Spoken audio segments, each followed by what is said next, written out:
let's talk about the risks to us, because I was saying before we went to break, I worry. I'm not going to lie. I worry about the government spying on my phone and spying on me and knowing exactly where I am. I don't trust them. Now, I don't care who's president. I don't trust the government to have all that data about me. Is that crazy paranoia type stuff, or is that something that's a real worry? It's a real worry, and I share your concern completely, regardless of who's in power. I think a lot of us have seen in the last 10 years that the closeness of the DOJ and the tech companies is a really big concern, and none of us should be comfortable with this. So yeah, the idea that there's all this data out there about us, which can be leveraged in the event of a crisis, or if there's a change of government and policy, suddenly maybe something about us, we're in a group that's not popular. I think we should be concerned about this, especially, Megyn, because of this technical legal issue. The information coming off of our phones is not Fourth Amendment protected. So like if the government wants to wiretap you, there are Fourth Amendment issues there, but they don't need to wiretap you. This is what I think people need to understand. People are worried about the back door. Oh, what if there's like the government sneaks in and monitors my phone? The front door is open. The information from our phones allows us to be profiled and put into groups in ways that are very, very dangerous for us. What you're saying is if the government, let's say I only had an up phone and I didn't have an iPhone or an Android, then the government would try to get it from like you guys, and it wouldn't be there for the giving. Like they try to get it directly from this phone, but they just couldn't do it. Correct. So we have no unencrypted customer data at all. So like we have a photo and video storage service similar to iCloud, but unlike Apple, ours is encrypted from us. So if the government says, hey, Joe, give me Megyn's photos because she has an up phone, I don't have the photos. There's nothing for me to give in the case of photos. Wow. Yes. Megyn, we've already gotten law letters of federal agencies coming to us saying we need access to this device. Yes. And we say we have nothing to give you because we don't have the keys. And they said they've used every means at the U.S. government's disposal, the DEA, the DOJ, the Secret Service, and beyond, and they couldn't get it. So, look, we take digital privacy very seriously. We take the First Amendment and the Fourth Amendment. That's why this phone exists, is to protect individual data sovereignty. The news just today is full of a story of Jack Smith working while he was at the DOJ as a special prosecutor, working with the phone companies to subpoena all this data of Republican senators and lawmakers. Now, that's a different way of getting after it. That did require a grand jury to say, yes, you can have this data. But I mean, the point is simply that government will work against you if you piss them off enough. That was just Republican senators who did nothing. Who did nothing. It was just Republicans around J6th. It's not like, oh, we saw you organizing J6th. Even if they had seen that, it would have been problematic. But I mean, Joe, this is not a figment of our imagination. No, it's happening all the time. So I think we don't realize how big this problem is and how frequently it's happening. And what you're describing is not just the phone data, but the cell carrier data, which is what was discussed here in this recent case, which is another separate terrible issue. Mm-hmm. This is separate from the phone, but this is just basically if you've got a phone, its location is permanently being tracked by all the cell carriers, and that information is available going back permanently. So are your call records and any SMS messages you send. Even the content of the SMS messages are saved by the phone company. So this is something else we've been working on. We're actually really excited to announce a new product. Is that true? The phone companies, they have all your texts like on record? Yes, SMS messages. So this is why we're focusing on solving this problem as well. We just created a new product with a mobile network called Pond. So it's a data-only SIM for your phone. So you can make calls on Signal or other apps like that, but it doesn't make phone calls because those phone calls would be kept by the phone company. So this is a data-only SIM, and unlike normal cell products where your location of your phone is being kept forever, Pond deletes your location information every 24 hours. So there's just a 24-hour buffer of where your phone has been. But if the government goes to them and says, hey, where was Joe's phone? They just don't know.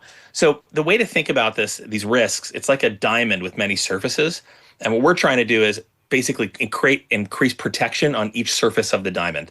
There are many ways that we can be vulnerable to government surveillance and tracking. And we're talking about ways to improve your chances in each of these areas.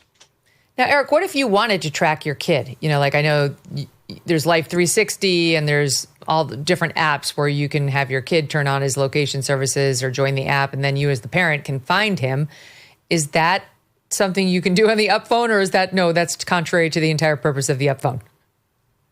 I will defer to Joe on that question. What I will say is, we actually have a kill switch on this device, which physically separates air gaps the battery from the electronics, so that off actually means off. Your phone you can't turn off now. We also have a. What do you mean I can't turn it off? Even when I totally power it down? When you power it down, it's still pinging towers. It's still pinging Wi-Fi, building that digital breadcrumb trail of wherever you've been, that advertising ID following you around. 100%. So this phone also has a just in case feature. If someone says, Megan, give me your phone, I'm here to inspect it, you can say, sure, officer, you can unlock it with a certain code, and it's an instant hard wipe. You have another feature. Okay, yes. Are we worried at all that this is going to get in the hands of like true criminals and terrorists who are going to use this? It sounds like it could be used for nefarious purposes too. Certainly we don't want to support bad guys, but I think our founders addressed this issue, right? Like, our legal system is designed to protect innocence. And they said at the time, like, whoa, bad guys are going to take advantage of this. And they said, you know what? To have the society is at much greater risk if citizens aren't protected from the government than if citizens can get away with things on an individual basis. So our perspective is we support law enforcement completely all the way, because law enforcement protects our constitutional rights, and we've designed our product to protect constitutional rights. So yeah, the way to think about these risks, Megan, is it's like a pyramid. Eric is a unique person who's probably at the top of the pyramid. There are probably many people who are trying to get into his phone and find his location. And for someone like him, having an actual off switch for the battery is really important, because he needs to go into situations where the phone can't emit any electricity at all, right? Well, and where sensors I've had this scenario in meetings with important people where, I have my phone and I turn it off, like entirely off.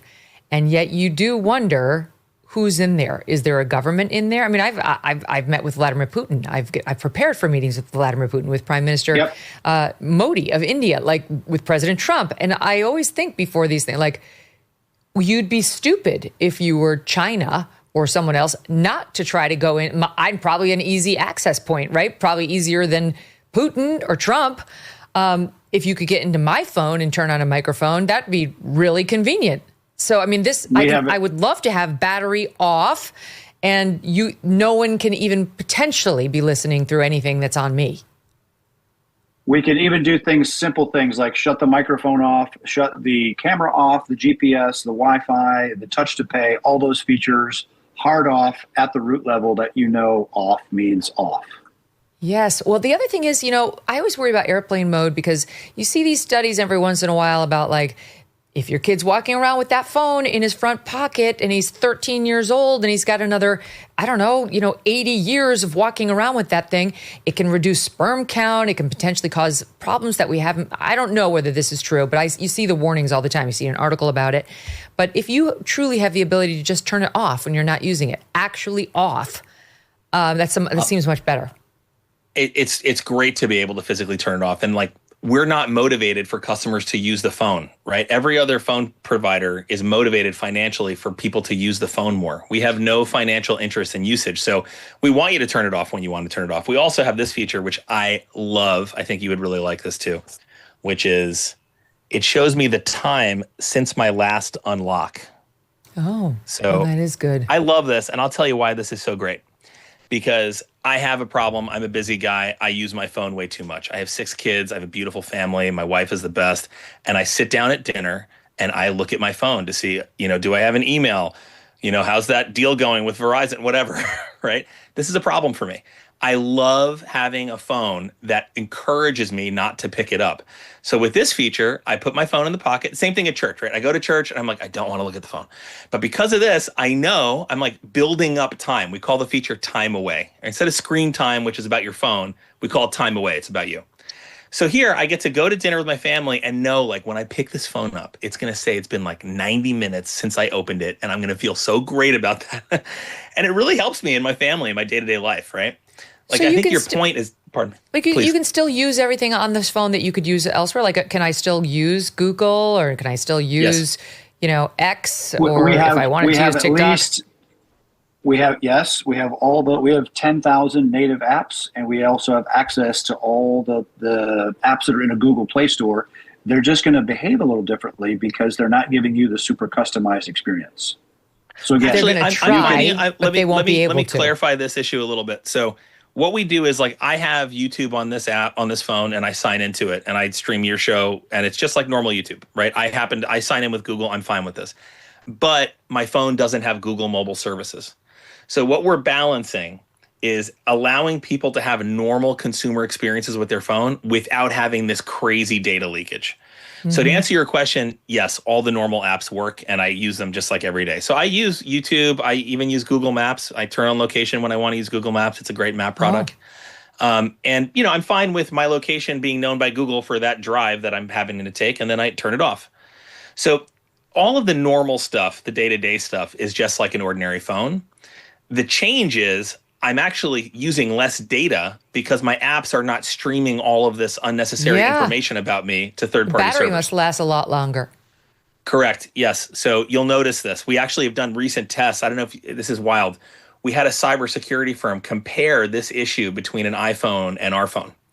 And they watched, it just took 1 hour, a phone with 33 apps, the same apps, all the apps you use, like Spotify, Pinterest, whatever. And they just watched the network traffic. And the iPhone made 3,100 calls in that 1 hour that our phone did not make. Our phone did not call any data harvesters. The iPhone, even when Ask App Not to Track was selected, made 3,100 calls to known data harvesters. And get this, Megyn, in those 3,100 calls, it transacted 210,000 packets of data in 1 hour. That's 60 packets of data. Yeah, that's 60 packets of data per second on a phone with just 33 apps. Meaning, what's it telling them? I mean, if you're just sitting here, you're not doing anything. What is it telling them that amount of data in an hour? When you have like a kid and they go from like toddler and they start getting a little more independent and they want to see that you're there all the time. I have, dad, yeah, hey, I'm here, buddy, I'm here. The apps are like that. They're like ravenous for transmitting your location. They're basically just constantly phoning home going, I'm here, I'm here, I'm here, I'm here, I'm here. Because your real-time location, you got to think about it in detail. One of the most valuable signals is, the simple feature that determines whether your phone is in profile or landscape to like read an article, how you're holding the phone. That's a very important signal that every app has access to. And that can tell a data harvester, is this person moving? Are they stationary? Are they laying down? Are they running?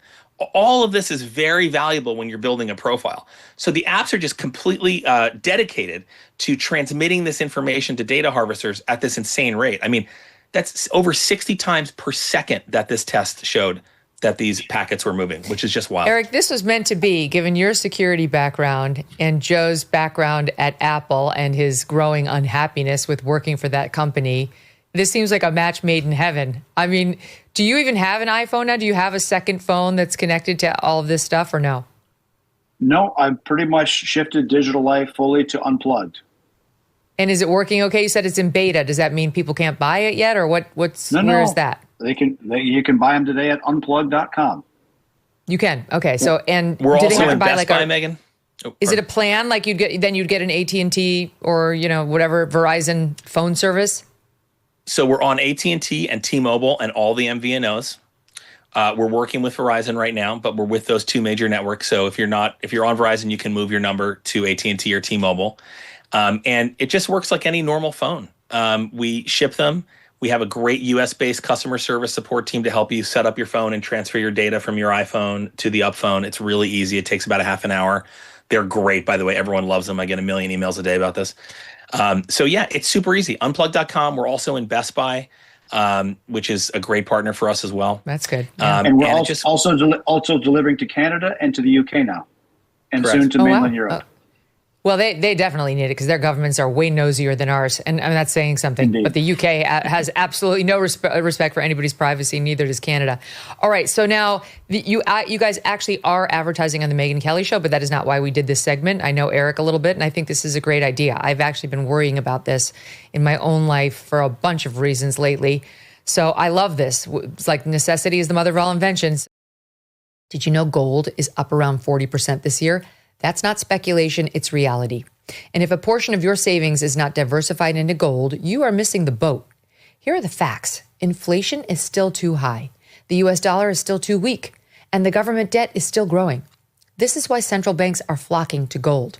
They're the ones driving prices up to record highs.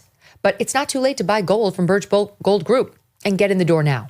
Birch Gold will help you convert an existing IRA or 401k into one in gold. You don't pay a penny out of pocket. Just text MK to 989898 and claim your free info kit. There's no obligation, just useful information. The best indicator of the future is the past, and gold has historically been a safe haven. Text MK to 989898 right now to claim your free info kit on gold. MK to 989898. Protect your future today with Birch Gold.